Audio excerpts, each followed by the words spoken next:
17 checks you must make before you hit send, or your email never arrived.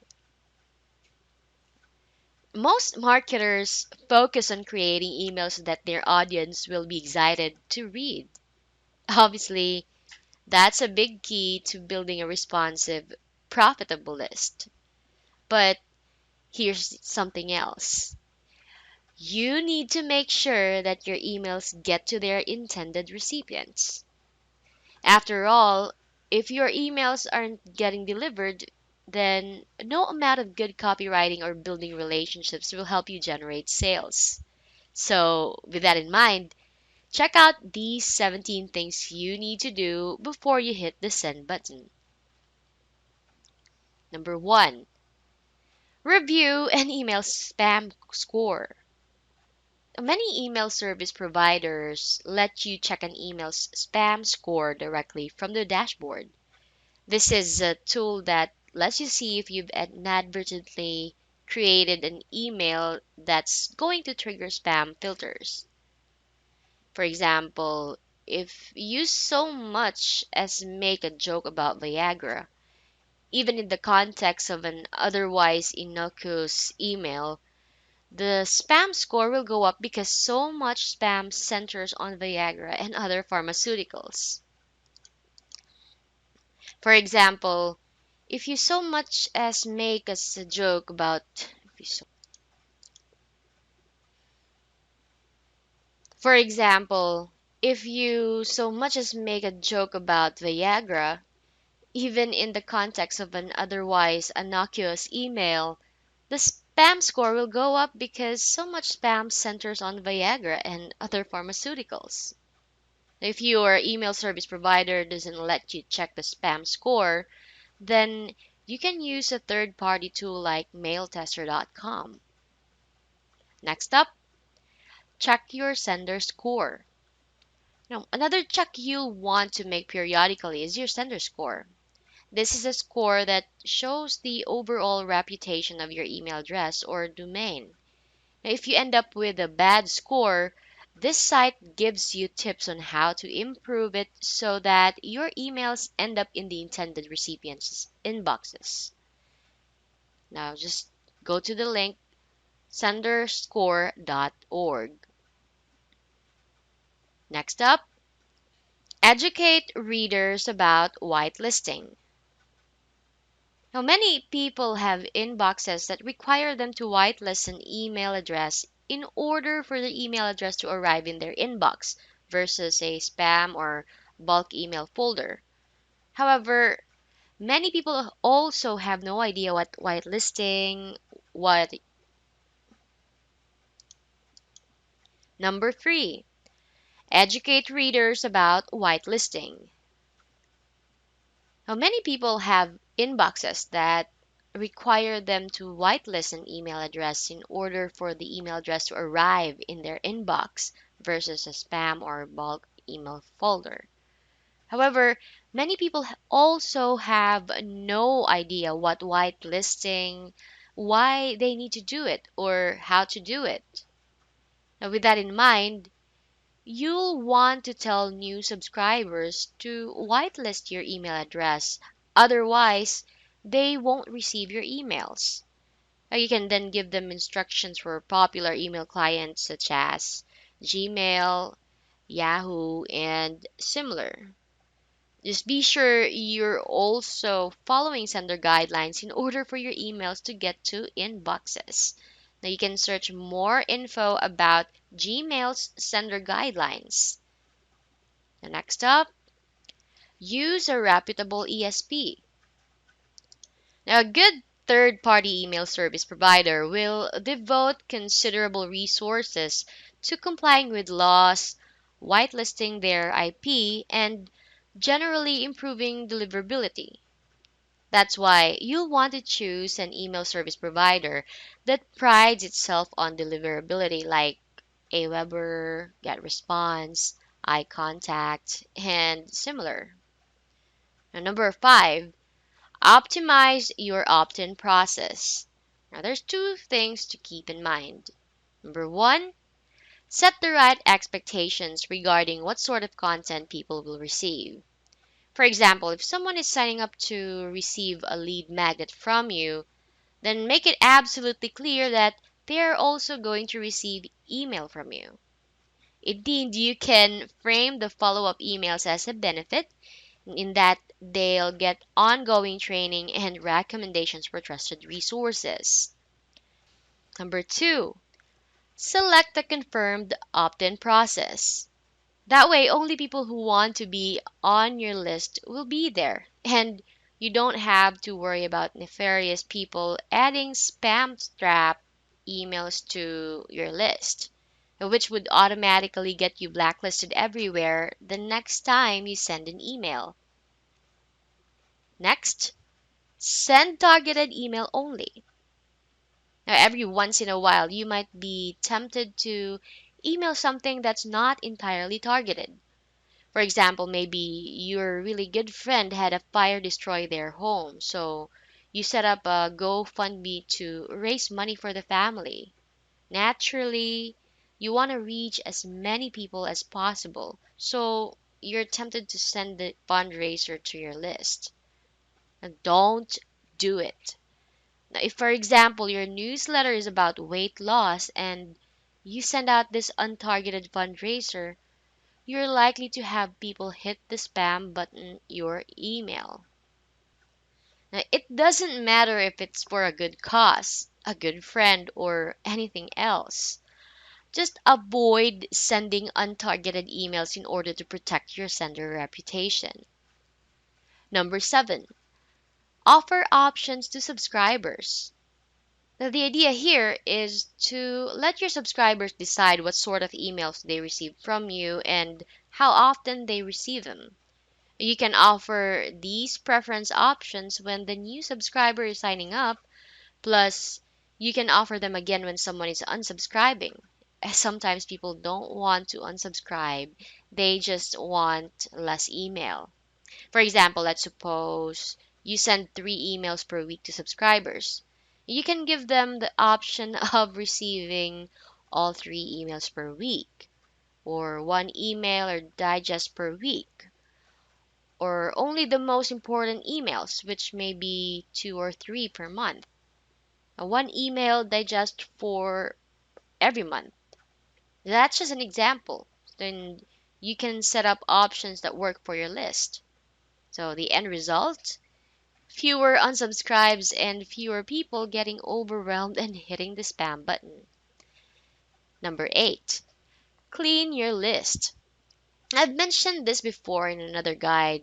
Be sure to clean your list from time to time to get rid of cold or bouncing email addresses.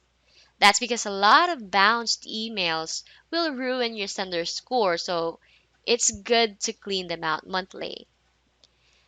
Number 9, avoid purchasing or sharing lists.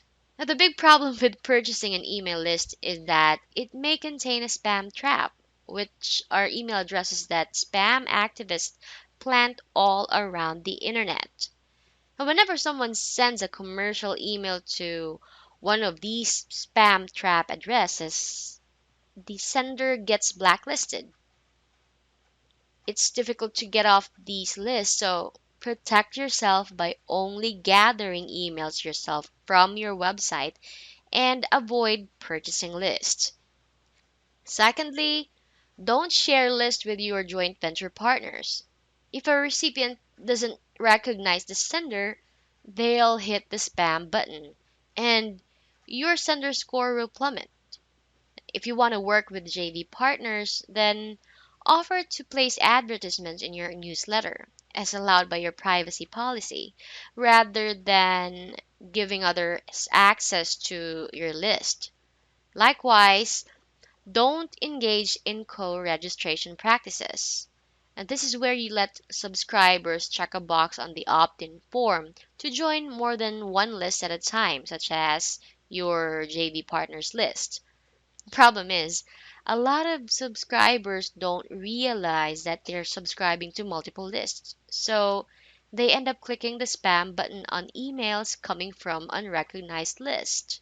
Now, if you want to do a list building joint venture, then promote your partner's list from within your email list on social media or other platforms.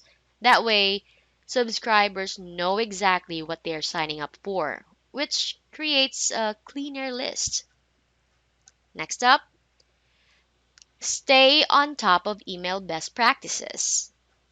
Now, one of the best places to get information about email best practices, laws, new technology, and other changes is through your email service provider. That's because it's their job to stay abreast of the changing landscape, and they'll pass this information on to you via their newsletter, blog, and social media pages. Just be sure to subscribe to all three. Now, if you're not a customer, many of these companies such as Aweber, MailChimp, CampaignMonitor.com, and similar publicly share this information. So be sure to follow and subscribe. In addition, you may check out industry leaders such as the email marketing section of entrepreneur.com. Number 11, follow applicable laws and regulations. Now be sure to follow the laws and regulations such as the European Union's General Data Protection Regulations, the US's FTC.gov regulations for marketers and similar, or risk damaging your sender score. Number 12, review feedback loops. Now, many internet service providers offer information about spam complaints they receive from their users. Now, these complaints are called feedback loops, and you can generally check on the feedback loops with regards to your domain or email addresses. You'll need to go directly to platforms like Yahoo, AOL, and similar to get the information. While Gmail only lets email service providers gain access to feedback loops, so generally you won't be able to gather information directly from Gmail. Next, be careful with contest entries. Although a contest can build your email pretty quickly, the problem is that a sweepstakes style contest often creates a poor list. That's because people will enter the contest using multiple emails. Some of these emails are throwaway emails, which may eventually start bouncing and creating problems with your sender list. In other cases, someone who entered the contest may not be interested in what you're offering, so they'll hit the spam button when you start sending emails about anything other than the contest. Now, here are do's and don'ts for running a contest without damaging your sender reputation. First, don't give away cash, gadgets, or general interest prizes. Doing so will attract a lot of interest from untargeted participants.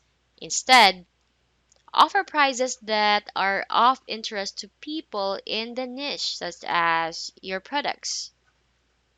Second, don't merge this list with your regular list.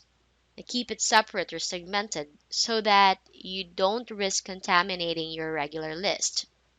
Another tip, do offer extra contest entries.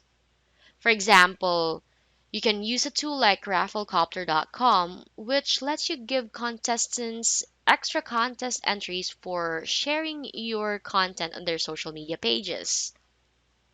Also, do send a welcome series to your contest list while the contest is running. You want to provide a lot of value at this point when you know people are opening your emails, which will help you build a good relationship and make them eager to remain subscribers even after the contest is over. Next, don't add people to multiple lists. Some marketers add subscribers to multiple lists and then start sending the subscriber multiple emails from these multiple emails. Now, don't do this, as your list members are likely to view email coming from any other list and any other from field as spam.